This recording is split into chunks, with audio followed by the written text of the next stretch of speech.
Hi there, this is Ranjit and welcome to this video where I'll be showcasing the projector that I opted for my home theater AV setup. If you guys keep following me, I was creating a dedicated home theater room, and yes, the important part about a home theater is the kind of projector that you use in. And in fact, this took a lot of time. I was evaluating a lot of projectors because my needs were slightly different, I would say. Yes, of course I wanted to use it for watching movies and stuff for about 70%, but 30% of the time I also do a lot of gaming on gaming consoles with my friends and my daughter. So I wanted a projector that was good for home theaters, that is from watching movies and stuff, but also good for gaming. And I did a lot of research and I finally ended on this BenQ X3000i projector that I've mounted, as you can see, in my home theater setup. But again, this was not my first choice, I would say, because this is actually pretty pricey projector, but I would say this is one of the best for my needs. And I'll also let you guys know in my research, what was the other projector that I almost opted to buy, because that was costing almost half of this one, less than half of this one. So I'll also talk about that one. And again, for the projection, I'm using a 120-inch screen, and this is actually a very bright projector. If you don't know about projectors, the amount of light it outputs is very important. And generally, many of projectors just says lumens. If they just say lumens, say 10,000, 15,000, it's all garbage. Concentrate on the value that is known as ANSI lumens. This is the standard. And guys, this is actually a very bright projector. It produces 300 ANSI lumens, so it's actually pretty bright. And the good thing is that this is not a traditional bulb-based light. This is actually a proper LED projector. In fact, this is having 4 LED. Generally, we have a 3 LED projector. This is RGB, but this has 2 blue LED. That's why it's actually can go actually this bright. That is 3,000 lumens. I won't waste too much time in the unboxing. So as you can see, this is what we get in the box. We get the projector itself. We also get this dongle in this one. This is an Android stick that goes inside the sleeve, so you can actually hide it. This is the 3rd slot, and at the back we have the 2 HDMI slots and the other ports, as you can see. So I'll divide this review into what I liked about the projector, what are the good things. Second, some of the things that are not that good, not that bad, I would say middle of the ground. And lastly, some of the cons that I've noticed with this projector. And I'll also have timestamps because this video can actually become very big, so I'll add that. Okay, the first thing is regarding the 4 LED that this one has. And because of that, the life of this projector is very good. In fact, in the normal mode, it can go up to 20,000 hours, which is almost 10 years or so. And if you go move between the eco mode, it can last up to 30,000 hours. This was one of the big reasons that I opted for this one instead of the traditional lamp based one. You don't have to change the life of the LED light source. Is actually very good in this one. And next thing I liked about this projector is this is a true 4K projector, not a 1080p projector, and can produce over that 8.3 million pixels. So I really wanted a proper 4K projector. And the big thing about this projector is that though this is considered a gaming projector, but again, even for cinema watching and everything, this is very good, because this one is actually having 100% DCI-P3 color gamut. Yes, 100%.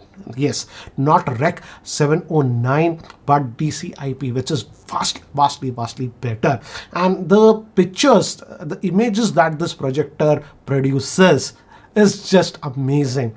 The color reproduction is so good out of the box that I was just like, wow. Because generally, if you guys know, I have high-end televisions like QLED television and even OLED, and I have to tinker quite a bit with the picture profiles to get what I want. But on this one, out of the box, the picture quality was very good. And I think so that's the biggest trump card of this projector. Though it's LED based projector, the image quality that we are getting out of this one is great. So in terms of color calibration, BenQ has done a very good job. In fact, if you go into the menus, as you can see, the amount of calibration that you can do in terms of colors is just insane on this projector. Again, I didn't have to do anything because out of the box it was very good. And coming to what do you say, white color gamut when you have a HDR. So yes, of course, this supports HDR and automatically detects when HDR is there. You can also invoke the white color gamut. In fact, a lens actually comes over this one, and you get a 100% DC IP color. So if color accuracy is very important for you, for example, if you're watching movies and stuff, you'll really thoroughly enjoy this projector. I knew, yes, it would be good because this projector got a lot of awards, but I was blown away with the color reproduction that I was getting on this projector, even for watching movies and series and stuff like that. So that way, I would say in terms of color reproduction, it's very good. And also, as it's a pretty bright projector, even if there is slight ambient light, for example, one of the lights in the background is switched on, it's okay. But again, if all the lights are switched off, that's when you get the real image of this projector. And as you can see, it produces a beautiful image. Again, guys, this is 120-inch screen. I would suggest anywhere between 100-inch projection to 150-inch projection on this one. It will easily handle because it has that high lumen output. Now coming to gaming, here also this again, why do we call this a gaming project? Generally, there is something known as input lag, and for gaming, the input lag should be actually very low. Generally, in projectors, the input lag is quite high. For example, something you do on the controller, when it projects actually on the screen, there is a delay, and generally the projectors have anywhere a delay from 40 milliseconds to even 80 or 90 milliseconds delay, and that's not a good experience if you're gaming. On this projector, with 4K at 60 FPS, the input delay is just 16 milliseconds. This is one of the best in the industry for a 4K based projector. That's why this is known as a high-end gaming projector. Now, if we drop down the resolution to 1080p, then again input lag reduces to about 8 odd milliseconds, and you can go up to 120 frames also on this one. In fact, you can also go to 240 FPS if you really want. If you connect a PC to it, you can do that. I didn't do that, but yes, I played a lot of games, as you can see, on 4K 60 FPS, and the gaming experience was very good. Again, on the big screen like this, gaming, you just go to the next level, I would say, and I thoroughly enjoyed the experience. In fact, we did a lot of multiplayer gaming sessions. I did with my daughter also, and we thoroughly enjoyed it on this projector. So not only it's great for watching movies and stuff, but again, even for gaming, I would say. And in gaming, we have multiple modes on this one. For example, you have RPG mode, FPS mode, and all those things. Those modes are given on this one. I won't get into depth about it. If you really want, let me know. I can produce a different video. But yeah, overall, in a nutshell, great even for movies and gaming. Okay, now coming to some of the things that I did not, I would say could have been better. Not strictly cons, but could have been better on this projector. You also have a built-in 10-watt speaker within the projector, and I would say these are okay. I wished, considering the projector what it is, this they should have gone with a slightly higher wattage, something like a 20 watt with the subwoofer. Yes, it's okay, I would say. In a nutshell, if you don't have a sound bar or something, or a sound AVR system, in a nutshell, it produces like a tinny TV sound, I would say. It could have definitely been better. But again, if you're investing in this kind of a project and have that budget, you will definitely be having a proper home theater AVR setup or a soundbar. I have actually connected to an Atmos soundbar, and I also like the fact that the second HDMI port is actually eARC port, so it can also output Atmos signal and up to 7.1. So that way, actually, you are sort of covered. Now coming to the dongle on this one, again, this could have been better. You do get this Android dongle. As you can see, this goes inside this, and you get this familiar Android TV interface, and this works very well, I would say. I didn't have a problem. It was actually pretty fast, to be very frank. I was not expecting it to be this fast, but the problem is that two apps are not available on this. That's Netflix and Apple TV. These are the two apps that are not available on this dongle, that is the QS01. So I ended up actually connecting the Amazon Fire Stick 4K Max to this one because I wanted that Atmos signal. And so again, if you're buying this projector, just be aware that Netflix and Apple TV is not available. So you might have to actually opt for a third party Android stick. And I'm using the Amazon Fire Stick for 4K Max, and it's working very, very well. Okay, next thing, again, this is a minor quibble, I would say, strictly not a con. When you enable that white color gamut, and it enables when you have HDR, so there is actually a physical lens that actually moves, and you hear that clicking sound. I was a little bit worried when I got it, but I googled around it and found that is just normal. So again, you'll get that clicking sound if you enable that white color gamut with the HDR. And whenever you go to regular content, the HDR goes off, so again the lens automatically lifts. So there is a slight sound. Again, I was a little bit worried about it, but that's nothing to be worried. It's designed to be like that. Now moving to the cons, as I've told you, the big con is that BenQ QS1 dongle. Again, for the price of this projector, this is such an expensive projector. I know that BenQ has already produced the QS02 dongle, which is compatible with Netflix and other stuff.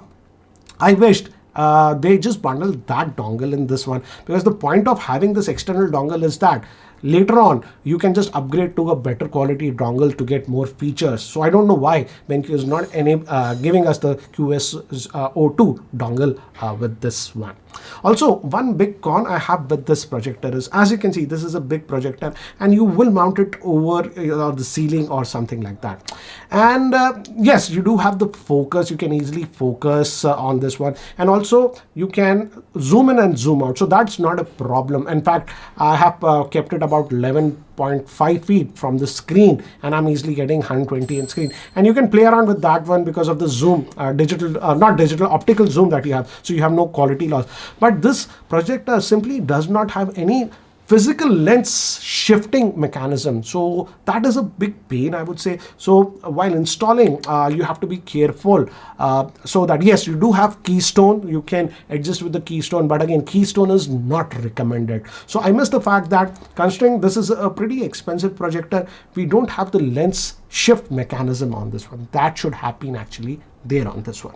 And also, moving to the remote controller, if you see this remote controller, this is almost the same remote controller that we are getting with every BenQ projector. Again, I wished they had a better remote with slightly more buttons directly to control the HDR settings directly within the remote. And also, I wished it was actually backlit remote. So I don't know why BenQ is using the same remote on their cheapest projector and even one of their most expensive projector. So that is something that I noticed. And lastly, coming to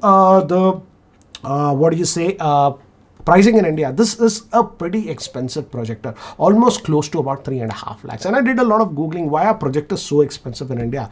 Problem is, in India, those projectors are taxed at 28% GST. And apart from that, the import tax. That's why they're very, very expensive. So a very, very expensive projector, I would say, in India. And I would say, if you are okay, if you don't have this high budget. In fact, initially I was actually going for the BenQ TK700. This is also a gaming projector, also produces 3000 lumens, but costs just around 1.5 lakhs, as you can see. So again, this is a very good option. But again, the big thing is that the BenQ TK700 is not an LED based projector, but a lamp bulb based projector.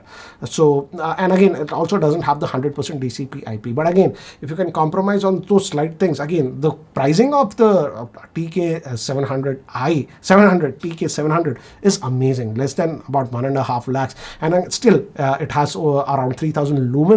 Also, it has 4K gaming at same 16 milliseconds. So you get almost 95% of the features of this projector at almost half the cost. So again, that was my review of the BenQ X3000i projector. Overall, excellent projector. I'm very, very happy about it. And if I have to rate it, I would say I would rate it 9 out of 10 if you don't consider the pricing. Yes, in India, it's very, very expensive. But again, the quality that you're getting, in fact, the picture quality that I'm getting on this projector with that white color gamut is amazing. I just loved it. So this was my review of the BenQ X3000i. If you guys want to know a little bit more about this projector, do let me know. I'll be more than happy to answer that. In fact, I like the image quality and the color reproduction of this projector so much that I ended up purchasing the BenQ GS50 also. That is a portable projector that I'm just using somewhere in my house and around my house and stuff like that. So in a couple of weeks, if you guys want, I'll also can produce the in-depth review of the BenQ GS50 portable projector with its pros and cons. Anyways, guys, that's it for now. Thanks for watching. This is Ranjit, and I hope to see you in my next video. Take care, guys.